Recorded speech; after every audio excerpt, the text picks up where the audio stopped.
உங்களால இந்த 4 வருஷத்துல தெரு நாயை கூட, வெறி பிடிச்ச நாயை கூட உங்களால கட்டுப்படுத்த முடியல. நீங்க இருக்கக்கூடிய ஒட்டுமொத்த ரவுடியும் கட்டுப்படுத்திடுவீங்க, போதையை கட்டுப்படுத்திடுவீங்க, கள்ளச்சாராயத்தை கட்டுப்படுத்திடுவீங்க.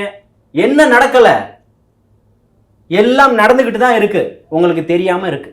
எல்லாத்தையும் பண்ணுவீங்க, விபச்சாரத்தையும் பண்ணுங்க.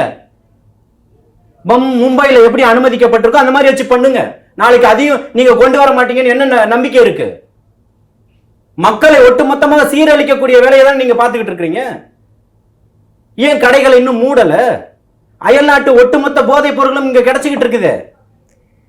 அதை இல்லன்னு மறுக்க முடியுமா உங்களால?